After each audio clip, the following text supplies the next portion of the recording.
রয়েছি বনপাড়া পাটাই জেনারেল হাসপাতালের সামনে। আমরা একজন সেনাবাহিনী কর্মকর্তা কিছুক্ষণ আগেই কিন্তু তিনি কাভার ভ্যানের সাথে অ্যাক্সিডেন্ট হয়ে নিহত হয়েছে। হাসপাতাল আনার পরে তাকে মৃত হিসেবে ডাক্তাররা বলেছে। আমরা একটু যদি দেখাই, সেনা নাম্বার 45039388, পদবী সার্জেন্ট, নাম হচ্ছে মামুনুর রশিদ।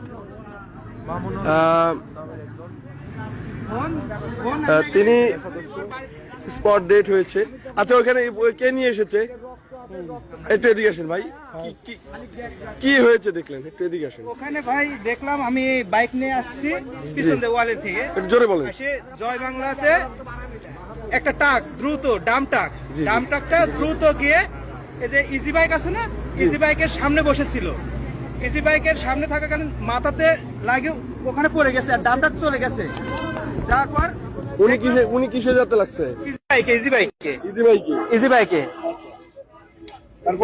তারপরে দেখলাম পরে আছে। পরে আমরা সবাই মিলে ওখানে আরো 2-3টা গাড়ি থামলো। থামার পর আমরা তুলি নাই, দেখলাম যে মানে বেঁচে আছে আর কি। তখন একটা ভ্যান আইছিল, একটা পিচ্ছি ছেলে, এই ছোট ছেলে ভ্যানে আমরা তুলে নিয়ে এই পাটোয়ারিতে আইসি। আসার পর ডাক্তাররা বলছে যে মারা গেছে স্পট। যে গাড়িতে ধাক্কা দিয়েছে ওই গাড়িতে কি মানে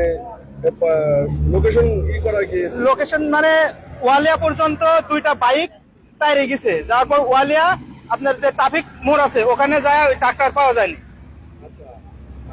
অর্থাৎ হচ্ছে আপনারা কি ওখানে ছিলেন? হ্যাঁ ছিলাম। ওখানে তো এখন তো রাস্তায় ট্রাক হচ্ছে বেপরোয়া ভাবে চালায়। ওখানে সম্পূর্ণ দোষ এই ইজি বাইকটা রাস্তা থেকে মাটিতে নামে গেছে, তারপর আসি ট্রাক মারিতে চলে গেছে। দর্শক, আপনারা দেখলেন যে একজন সেনা কর্মকর্তা, এনার সাথে আর কেউ ছিল না? কেউ ছিল না। আচ্ছা দর্শক, আমরা কিন্তু ইনার পরিচয় লাইভে দিয়েছি। একটু ভিডিওটি বেশি বেশি শেয়ার করুন। একটি মর্মান্তিক দুর্ঘটনার শিকার কিন্তু হয়েছে একজন সেনা কর্মকর্তা। আপনারা জানেন বাংলাদেশের এই দুর্দিন এবং বাংলাদেশের যে অবস্থা, সেই ক্লান্তি লগ্নে কিন্তু সেনাবাহিনী কিন্তু এই বাংলাদেশের একটি গুরুত্বপূর্ণ ভূমিকা রেখেছেন, এবং এই গুরুত্বপূর্ণ ভূমিকা কিন্তু এই সেনাবাহিনীর সব সময় রেখে থাকেন। খুবই দুঃখ এবং গভীর শোক হতো, কিন্তু আজকে আমি আপনাদেরকে লাইভে দেখানোর চেষ্টা করছি। স্পটেই কিন্তু